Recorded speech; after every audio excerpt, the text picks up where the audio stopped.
कल मैं अपनी लाडो को लेकर घूमने आया था। रात काफ़ी हो गई थी, इसलिए मैं कल सिटी वाले घर पे रुक गया था। वहाँ कोई नहीं था, मम्मी उम्मी सब गांव वाले घर पर आए हुए हैं।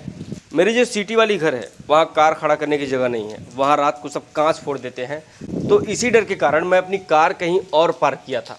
कहाँ किया था? ये है सामने घर। ये जो वाइट वाला घर देख रहा है, आप उस घर को देखना ध्यान से। उसकी कहानी मैं आप सबको बाद में बताता हूँ, मैं यहाँ कार क्यों पार्क किया हूँ। इस बिल्डिंग का गेट इतना भारी है कि खोलते हुए महसूस होता है जैसे मैं माहिष्मती का गेट खोल रहा हूँ। और ये बिल्डिंग देखने में माहिष्मती साम्राज्य लगता है, इतनी बड़ी है। यहाँ है मेरी प्यारी कार पार्क हुई है। जय श्री राम मेरे सभी भाइयों को। आज है मेरे चैलेंज का डे 2। वो घर में आप सबको इसलिए दिखा रहा था ताकि मैं बता सकूं कि उस मकान में मैंने अपनी कार क्यों खड़ा किया था। वैसे तो कोई अपने मकान में कार खड़ा करने नहीं देगा।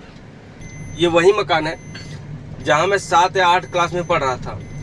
तो इसी मकान में आके मैं पहली बार मजदूरी क्या किया था कि इसकी चौकीदारी अपने भैया के साथ, मेरे भैया रहते थे यहाँ पे, चौकीदारी करते थे, तो मैं भी अपने भैया के साथ रहता था।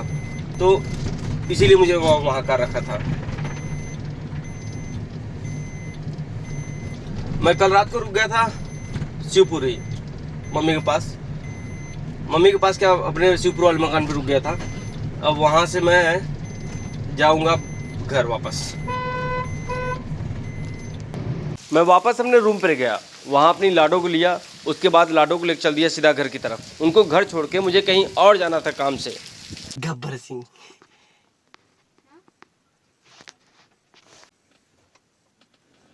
ये आप सब सोच रहे होंगे मैं गब्बर सिंह किसको बोला और ऐसे किसको देख रहा हूँ।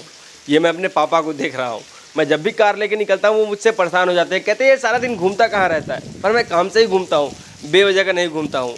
इसीलिए मैं अपने पापा से डरते हुए कार निकालता हूँ। मेरे पापा हैं वहाँ सामने खड़े, इसलिए मैं उनसे डर रहा हूँ। जैसे ही मेरे पापा पीछे वाले कमरे में जाते हैं, मैं धीमे से कार निकालता हूँ और कार बहुत गंदा हो गया था, इसलिए सीधा वॉश कराने पहुँच जाता हूँ। वहाँ कार वॉश कराने के बाद मैं, नवीन और एक पुलिस वाले भैया हैं, उनके काम से निकल जाते हैं आरटीओ ऑफिस। उनको कुछ वहाँ काम था अपनी डीएल को लेके। डीएल मतलब ड्राइविंग लाइसेंस। पर रास्ते भर नवीन पकड़ पकड़ भकर भकर करते हुए चला जाता है। पर इसके साथ रहने से ना कभी बोरियत महसूस नहीं होती। ये ऐसी ऐसी बातें कर देता है कि जहाँ बात ना करना हो वहाँ भी इंसान को हंसी आ जाए। फिर हम लोग पहुँचते हैं आरटीओ ऑफिस। वहाँ काफ़ी देर इंतज़ार करने के बाद भैया का काम होता है। भैया का काम कराते कराते काफ़ी देर हो जाता है, तो हमें लग जाती है भूख और हम निकलते हैं घर के लिए। पर रास्ते में गर्मा गर्म भुट्टा देखकर हम लोगों का मन कर देता है भुट्टा खाने का, तो हम लोग रुक जाते हैं भुट्टा खाने के लिए। उसके बाद वहाँ से नवीन को अपने शरीर का क्या करवाना है मुझे नहीं पता है, आगे वीडियो में दिखा दूंगा। इसके शरीर के कमर में जो है दर्द कर रहा था, उसी का इलाज कराने के लिए पहुँचा था। पर तभी अचानक से मुझे गलतफहमी हुई। हमने फेमस हो गए, टीवी में आओ, तुमने टीवी में देख।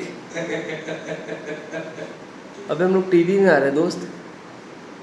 इतना फेमस कब से हो गए? ये मीडिया वाले पीछा करते करते कुछ भी कर सकते हैं भाई। मुझे लगा कि हम इतने फेमस हो गए हैं कि हमारी प्रचार टीवी में आ रही है, ये मीडिया वाले कुछ भी कर सकते हैं।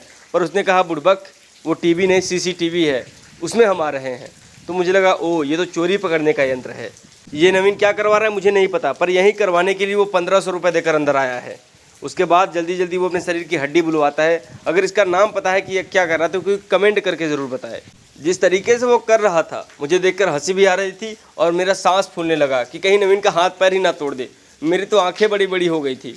सारा तुम्हारा हड्डी कैसा है? हड्डी ठीक है, दर्द 2 सेंटीमीटर ऊपर चढ़ गया है। तो फिर अब परसों से आना है।